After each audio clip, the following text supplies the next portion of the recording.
தொகுதி வலம் பகுதியில் இன்று மலைக்கோட்டை பகுதியாகவும் இரட்டை இலைக்கோட்டை தொகுதியாகவும் விளங்கும் நாமக்கல் மக்களவை தொகுதி இடம்பெறுகிறது. இந்த தொகுதியின் சிறப்பம்சங்கள், வாக்காளர்கள் விவரம், இங்கு முதலமைச்சர் செல்வி ஜெயலலிதா தலைமையிலான அஇஅதிமுக அரசு செயல்படுத்தி வரும் திட்டங்கள் மற்றும் வாக்காளர்களின் எண்ண ஓட்டம் குறித்து இப்போது பார்க்கலாம்.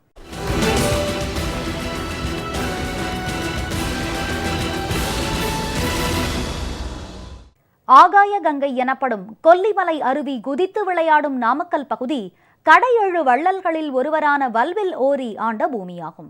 பின்னர் ராமச்சந்திர நாயக்கர் ஆட்சி காலத்தில் ஒரே கற்பாறையின் மீது கட்டப்பட்ட நாமக்கல் கோட்டை தேசிய நினைவு சின்னமாக விளங்கி வருகிறது. கைத்தறி மற்றும் விசைத்தறிகளின் கூடமாக கடந்த நூற்றாண்டில் விளங்கிய நாமக்கல் தற்போது சுமார் 1500க்கும் மேற்பட்ட கோழி பண்ணைகளின் கூடாரமாக விளங்குகிறது. தினமும் 3.5 கோடி முட்டைகள் உற்பத்தி செய்யப்பட்டு இந்தியா முழுவதும் கொண்டு செல்லப்படுகின்றன. லாரி கட்டமைப்பு தொழிலும் ஆழ்துளை கிணறு தோண்டும் வாகன உற்பத்தி தொழிலும் நாமக்கல்லின் பெயர் பரப்பி வருகின்றன. நாமக்கல் மக்களவை தொகுதி நாமக்கல், ராசிபுரம், சேந்தமங்கலம், திருச்செங்கோடு, பரமத்திவேலூர் மற்றும் சங்ககிரி சட்டமன்ற தொகுதிகளை உள்ளடக்கியது. இதில் ஆண் வாக்காளர்கள் 6,45,801, பெண் வாக்காளர்கள் 6,60,160, மூன்றாம் பாலினத்தவர் 66 என மொத்த வாக்காளர்களின் எண்ணிக்கை 13,06,027 உள்ளது. இம்மக்களின் மேம்பாட்டிற்கென முதலமைச்சர் செல்வி ஜெயலலிதா பல்வேறு நலத்திட்டங்களை தீட்டி செயல்படுத்தி வருகிறார். கொல்லிமலையை சுற்றுலா தளமாக மேம்படுத்த அது தனி வட்டமாக அறிவிக்கப்பட்டு 2.73 கோடி ரூபாய் ஒதுக்கப்பட்டுள்ளது. கொல்லிமலைக்கு செல்ல முள்ளுக்குறிச்சி முதல் நரியன்காடு வரையிலான மாற்றுப்பாதை அமைக்க 11 கோடி ரூபாய் நிதி ஒதுக்கப்பட்டுள்ளது. குமாரபாளையத்தில் அரசு கலை அறிவியல் கல்லூரி துவக்கப்பட்டுள்ளது. லாரி கட்டமைப்பு தொழிலை மேம்படுத்த 13.67 கோடி ரூபாய் மதிப்பீட்டில் தனி தொழிற்பேட்டை உருவாக்கப்பட்டுள்ளது.